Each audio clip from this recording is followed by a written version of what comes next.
नमस्कार मित्रांनो, cricket live चॅनलवर स्वागत आहे सर्वांचं. आजची सुरुवात खूप छान झाली. आजचा दिवस इंडियन क्रिकेटसाठी मस्त होता. Golden day. अंडर 19ची आज सेमीफायनल होती. अफगाणिस्तानबरोबरची आपण 7 विकेटने जिंकलो आहोत. टार्गेट मोठं होतं, 310 केले होते अफगाणिस्तानने. जेव्हा स्कोअर झाला तेव्हा असं वाटलेलं की इंडियाला खूप डिफिकल्ट जाईल, पण इंडियाने इझिली चेस केलं. जस्ट 3 विकेट्स गेले आणि ते पण 41.1 ओव्हर्समध्ये आपण टार्गेट कंप्लीट केलं. त्याच्यामध्ये बिग रोल होता ॲरोन जॉर्ज, जो ओपनर आहे. त्याने केले 115 केले 104 बॉलमध्ये. Vaibhav Suryavanshi 68, 33 ball. Ayush Mhatre captain's innings खूप दिवसांनी मिळाली बघायला, पण टाईमली आली.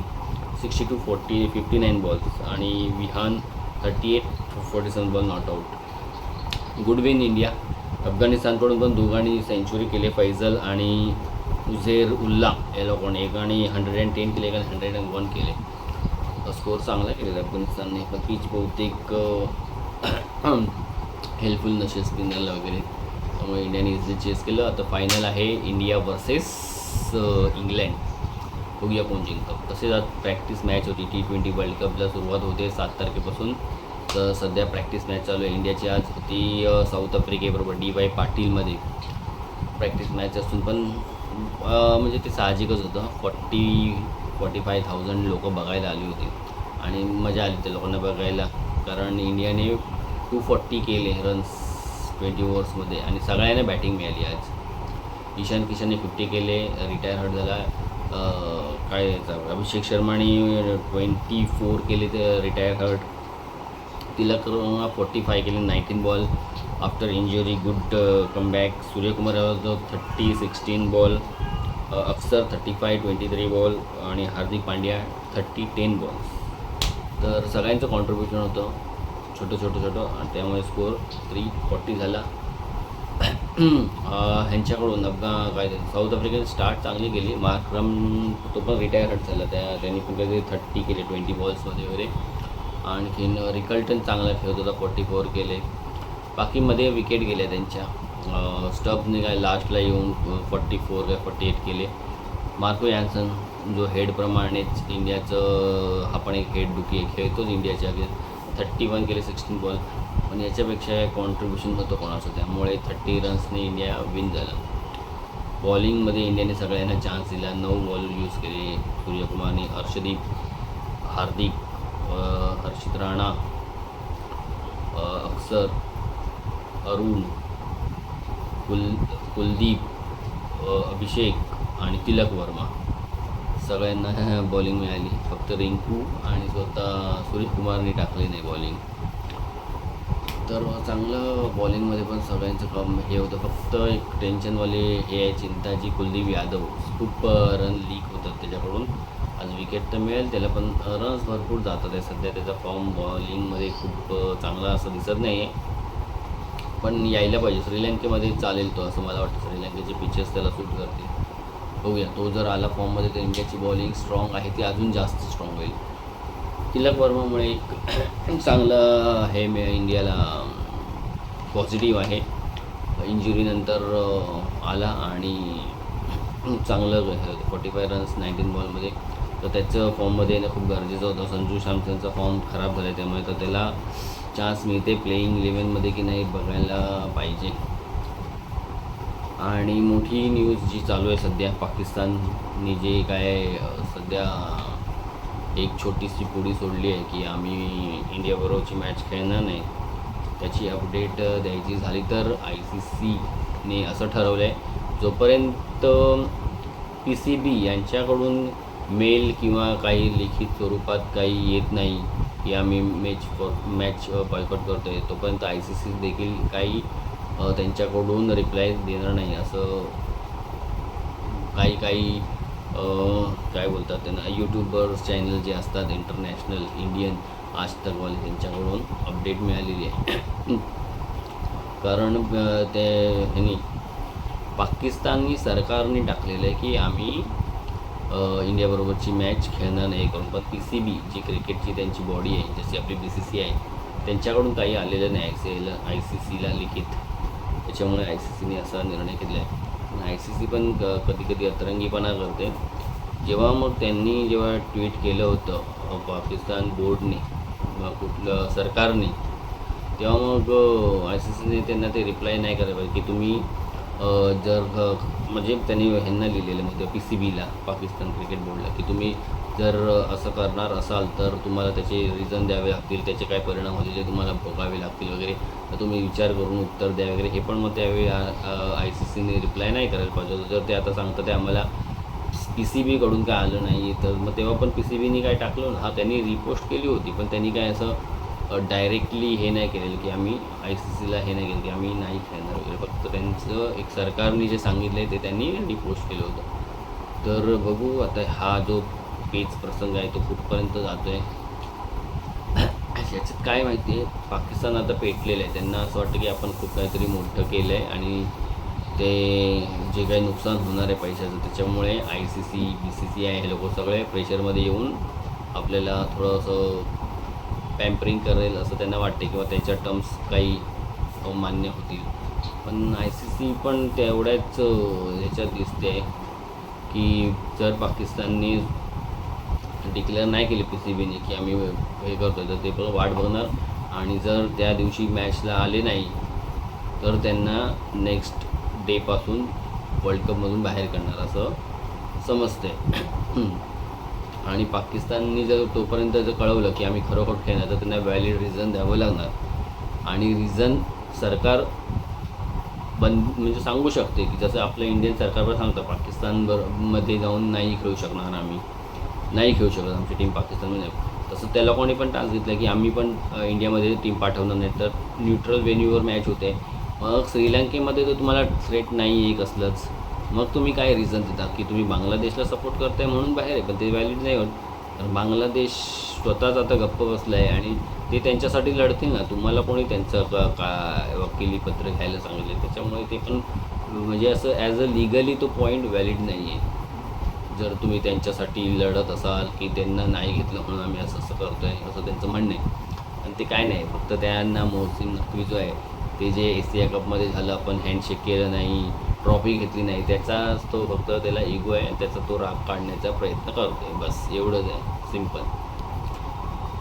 पण बघूया, कळेल पाकिस्तानमध्ये किती दम आहे, ICCमध्ये किती दम आहे आणि इंडियाच्या BCCIमध्ये किती काय दम आहे ते कळेल लवकरच आपल्याला. असं मोठेपणा नाही, पण आता ठीक आहे ना, आहे आम्ही सध्या ते पॉवरफुल क्रिकेटमध्ये तर आहोत ना, मग त्याप्रमाणे आणि तुमच्याशी आमचे काय संबंध एवढे चांगले नाही जे तुम्ही ठेवले नाही कधी, तर आम्ही तुम्हाला तसं ट्रीट करणार. तुम्ही असं चांगल्या याची अपेक्षा पण ठेवू नका की इंडिया आपल्याला चांगल्या प्रकारे हे करेल वगैरे, खेळ भावनेने खेळेल. आणि खेळ भावना कुठून येणार? किती काय झालं तरी तुम्ही बॉर्डरवर काय करता, किती काय करत आला, हे काय सांगायला पाहिजे. मग तेव्हा कुठे नाही कुठेतरी ॲज अ काय बोलतात देशभक्त किंवा देशावर प्रेम असतं प्रत्येकाचं, तो त्याप्रमाणे हे रिॲक्ट करणारच ना. तुम्ही जर ते दहशत ज्या घडामोडी घडतात त्याच्यावर काहीतरी कंट्रोल केला तुमच्या देशात, अरे तुम्ही बोलतात आमचं नाही हात, पण तुमच्या देशातूनच येतात ना ते, कुठून नाही कुठून, मग तुम्ही कसं काय नाही बोलू शकता. आणि तुम्ही का नाही त्या गोष्टी कंट्रोल करत? इतकी वर्ष झाली, काश्मीरमध्ये म्हणा, इकडे मुंबईमध्ये पाठवलात, गुजरातमध्ये पाठवलात, दिल्लीमध्ये, ते काय? तर हे काही संपणार नाही आहे इंडिया पाकिस्तानचं, चालूच राहील. पण त्यांना खूप वाटतं पाकिस्तानला की आपण नाही खेळलो, नुकसान तर होणार साहजिकच आहे, पण ते नुकसान ठीक आहे ना, आजच्या या वर्ल्ड कपवरती असेल किंवा काय असेल ते काय कसं काहीतरी त्याच्यावर सोल्युशन निघेल किंवा होईल, लॉस होईल. मग पुढचे जे काय तुमच्यासाठी मग जे असणार डिसिजन घेतलेले ते कसे काय मग तुम्ही त्याला फेस करणार, ते विचार करायला पाहिजे पाकिस्तानने. जर त्यांना 2 वर्षाची बंदी घातली किंवा त्यांना जे आता नुकसान होणार ते जर त्यांच्याकडून चार्ज करायचं ठरवलं सगळ्या बोर्डनी की आता ते नुकसान होणार, तर सगळ्या बोर्डला त्याचा परिणाम भोगावे लागणार. तर ते होतं आहे कोणामुळे? पाकिस्तानमध्ये. तर सगळ्या बोर्डनी जर सपोर्ट केला, त्यांच्या अगेन्स्ट गेले, तर मग त्यांना ते करावंच लागणार. सगळ्यांना ते नुकसान भरपाई द्यावी लागणार. ते कुठून आणणार? एवढे हे लोक पैसेवाले आहेत एवढे उडतात. हे भिका मागत असतात, तर यांचं PM जाऊन इतर देशांकडे जाऊन भीक मागत असतो. म्हणजे असं बोलायला नाही पाहिजे, पण सध्या तीच फॅक्ट आहे. आणि हे लोक मग कशाच्या जीवावर उडतात मग एवढे. आधीच वांदे लोक तिकडे साध्या त्यांच्या काय बोलतात त्याला, तांदूळ गहू पीठ वगैरे त्यासाठी मारामारी चालू असते त्यांची. आणि मग हे कुठल्या जीवावर एवढे करतात. ठीक आहे ना, प्रत्येकाची परिस्थिती आहे. तर आमची चांगली आहे म्हणून नाही मी बोलतो, पण तुम्हाला माज आहे ना मग त्या गोष्टीचा, त्याच्यावर तुम्ही उगाचच हे करू नका. त्यासाठी असायला पण पाहिजे तेवढे आपल्याकडे कॅपॅसिटी. जाऊ दे, हे नको तिकडे विषय जातो आहे. आपण कशाला जास्त त्या ह्याच्यात घुसा.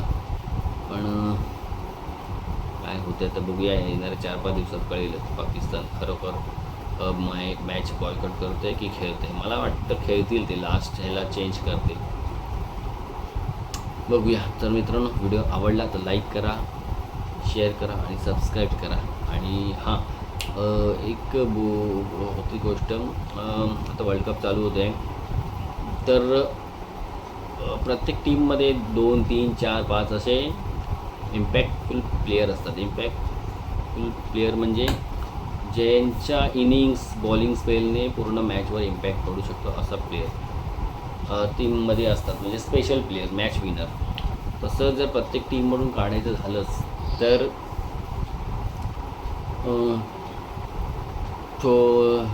छोट्या टीमपासून सुरुवात करूया. सध्या श्रीलंकेमध्ये जर बघायचं झालं तर ओपनर आहे तो निसंका, पथून निसलंका काय त्याचं नाव रे तो. तर त्याची आहे तशी बॅटिंग.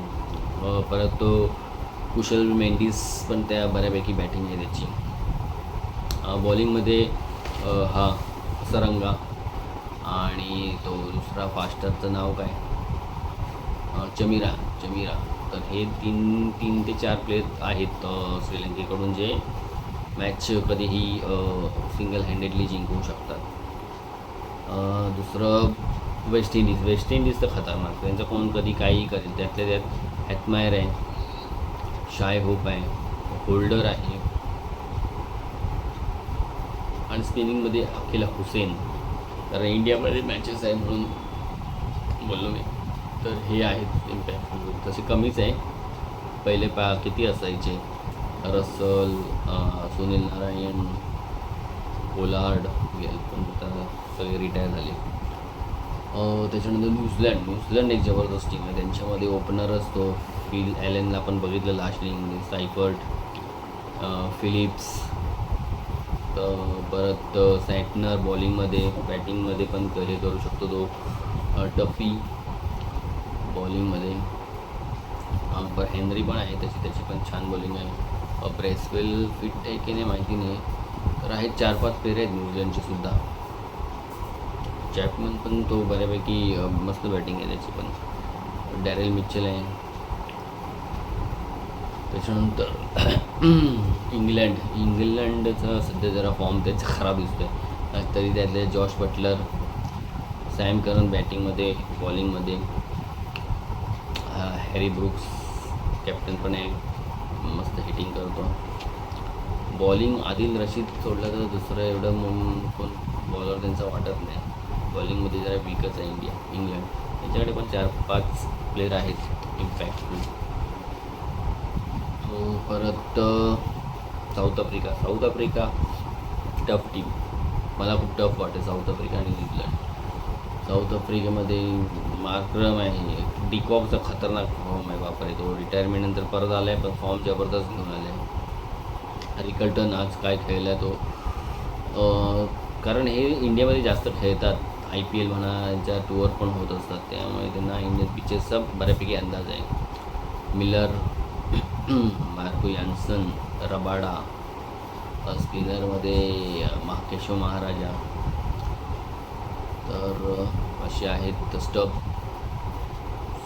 परत तो ब्रेसवेल खतरनाक प्लेयर. तर हे लोक कधीही मॅच सिंगल हँडली जिंकवू शकतात. ऑस्ट्रेलिया तशी वीक वाटते आता. पाकिस्तानबरोबर पण पूर्ण व्हाईट वॉश झाला आहे त्यांचा. 2-3च प्लेयर मिसिंग होते, मॅक्सवेल, हेझलवूड वगैरे. पॅट कमिन्स इंजुरीमुळे नाही आहे. बाकी हेड खेळला, शॉर्ट खेळला, मिचेल मार्क खेळला, पण काही इम्पॅक्ट नाही टाकू शकले.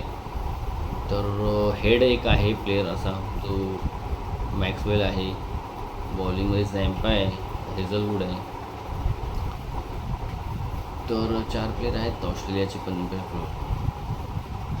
आणि सगळ्यात जास्त जे इम्पॅक्टफुल प्लेयर आहे ते इंडियामध्ये.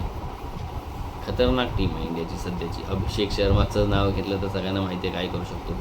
ईशांत शर्मा ज्या फॉर्ममध्ये आता दिसतोय खतरनाक, तो पण मॅच कुठच्या कुठे नेईल एकटाच.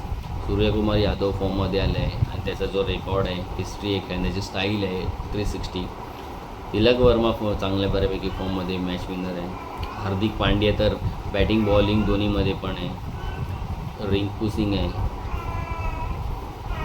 अर्शदीप, बुमराह, वरुण, कुलदीपला खेळत होतो सुद्धा, अक्षर पटेल. म्हणजे नाव कमीत कमी 8 ते 9 प्लेयर किंवा 10 प्लेयर इंडियाला कधीही मॅच जिंकू शकतात कुठल्या पण सिच्युएशनमधून, असे प्लेयर आहेत.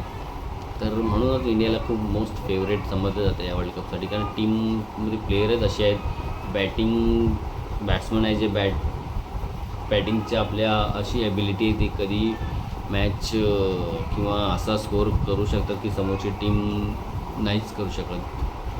बॉलर पण असे चांगले आहेत, बुमरासारखा बॉलर आहे वर्ल्ड क्लास. अर्शदीप पण आता खूप छान बॉलिंग टाकायला लागलं डेप्थ ओव्हरमध्ये.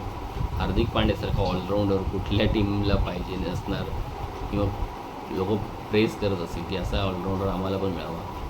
वरून काय bowling number 1 T20चा bowler. Abhishek Sharma जे स्टार्ट देतो ते कुठल्या टीमला नको असेल. तो 6 ओव्हर खेळला तर मॅच तो जरी फर्स्ट बॅटिंग होत होती किंवा सेकंड बॅटिंग 6 ओव्हर तो जो कंप्लीट खेळला तर स्कोअर असा असतो की चेस करताना इझी करून टाकतो किंवा टार्गेट करायचं असेल तर त्याला मागच्या येणाऱ्यांना इझी पडतं आल्याला स्ट्राईक करायला. तर असे प्लेयर आहेत ते इंडियाचे पण खतरनाक. तर मजा आहे वर्ल्ड कपला बघू. हो, तर परत एकदा मित्रांनो, व्हिडिओ आवडला तर लाईक करा, शेअर करा, सबस्क्राईब करायला विसरू नका. तुमचं पण इम्पॅक्टफुल प्लेयर जर कोण असतील कुठल्याही टीमची तर तुम्ही कॉमेंटद्वारे कळवू शकता. थँक्स.